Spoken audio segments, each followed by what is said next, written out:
Magandang araw mga kapatid, Noxky Vlog. Nandito tayo ngayon sa Yamaha Guagua, Pampanga mga kapatid para mag-review ng isang motor dito. Ito yung Yamaha Aerox 155 na limited edition mga kapatid ngayong 2021. Ito yung MotoGP na 60th anniversary nila, no? So abangan po natin yan mga kapatid. Pero kung bago ka pa lang sa aking channel, huwag mo kalimutan na mag-subscribe and then click mo na rin yung notification bell para updated tayo sa mga susunod na videos. God bless po. Stay tuned. Noxky Vlog.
So ayan po mga kapatid, ito sa Yamaha tayo, no?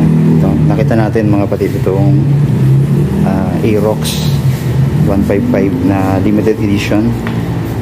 Ayan, makikita natin 60th World GP anniversary ng Yamaha, no? Ayan yung limited edition nila na Aerox. So pang sports na pang sports talagang dating ito mga kapatid. Sa kulay makita natin, no? Yung pagka white niya mga kapatid, glossy, hindi siya pure white parang ivory white, then may sticker siya na kulay red, tapos yung fender niya kulay red din, and pang sports talaga gating, no? Then yung logo ng Yamaha, ito ang ganda siya, no? Kulay gold yung logo niya. Meron dito sa gitna, tingnan natin ito. Yan. Tapos may decal siya dito mga kapatid na kulay yellow. Yan. Tapos logo din dito ng Yamaha. Din ito yung kulay black na to mga kapatid ay matte black siya, no? So hindi pa nakalagay mga kapatid yung pinaka windshield niya, no? So pang ginagandahan sa kanya, yan, kita natin fully LED na mga kapatid yung kanyang mga ilaw, no? Meron din siyang park light, yan, kulay white, ilaw yan mga kapatid kung nakabukas na. Pero dito sa signal light, yan, halogen bulb pa siya. Tapos ABS mga kapatid, kanyang brake, no? Napaka safety na lang kanyang brake system. Ayan, ka-disc brake dito sa harap.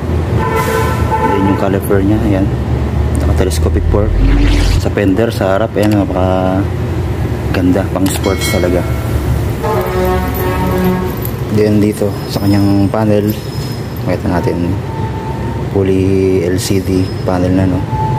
Then may logo yan dito mga kapatid ng Yamaha Andyan na mga kapatid, lumalabas yung speedometer, odometer, yung sa fuel, sa engine, andyan na lahat mga kapatid. Yan, sa kanyang mga switch, ito yung preno niya sa likod, then may nalalak din yan mga kapatid, no? Then meron siyang menu dito nakalagay, no? Yan na pipindot mga kapatid yung mga, kung gusto nating ayusin mga kapatid yung mga nasa panel niya, no? Then high and low, turn signal light, then busina, then dito meron din siyang hazard, then ito yung kill switch niya, meron din mga kapatid, then yung electric starter niya, then yung throttle, then yung preno sa harap, then yan meron din siyang motorcycle connect, ano, ginagandaan dito, then keyless na po ito mga kapatid, ano, meron din pindutan sa seat and then sa fuel mga kapatid, then yung fuel niya nandito mga kapatid, no? Ayan. So napakaganda nito mga kapatid. Then VBA, variable valve actuation, liquid cooled mga kapatid, then input deck sa angkas, ito ganda. Then sa muffler okay din, maganda, aggressive ng design. Then naka dual shock mga kapatid, yan, ganda yung dual shock absorber nya. Then sa tail light LED na rin po, pero yung signal light mga kapatid ay halogen. Yung sa fender okay din, ito natin. Then ito yung kanyang airbox, malaki, oh. Then yung panggilid niya, ayan. Tapos naka drum brakes yung sa likod pala nito, pero tubeless na rin mga kapatid. Yung gulong, ang size ng gulong dito sa likod mga kapatid ay 140 by 70 by 14. Then meron pa siyang pindutan dito, ayan na dito mga kapatid, oh, yung bukasan. Hindi ko alam kung anong function ito. Meron siyang susi mga kapatid, no? Then meron pa rin center stand, then side stand. Ito meron din tong sensor mga kapatid, no? Automatic yan na mamatay. Yung gulong pala dito sa harap ay 110 by 80 by 14. Yan po mga kapatid yung latest na version mga kapatid ng Aerox. Sa upuan napakaganda, oh. Premium na premium mga kapatid yung design nito. Meron pa pala dito mga kapatid logo, no?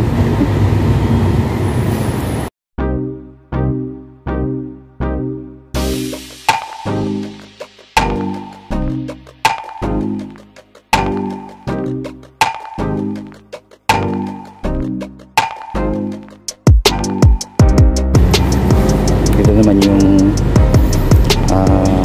isang klase, no? Gray naman to mga kapatid, glossy gray Aerox. Tapos meron ditong glossy red na Aerox din. Tapos yung isa pa, ito yung katulad ng isa. Ayan, meron para sila dito mga kapatid na Yamaha Mio 125S and Mio Gear.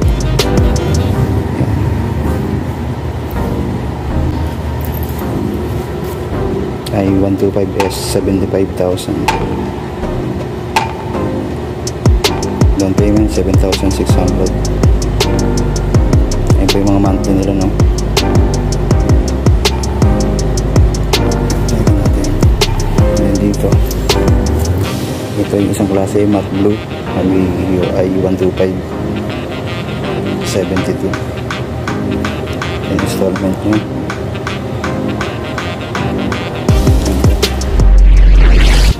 So marami pa doon mga kapatid, no? Meron pa sila dito yung Aerox na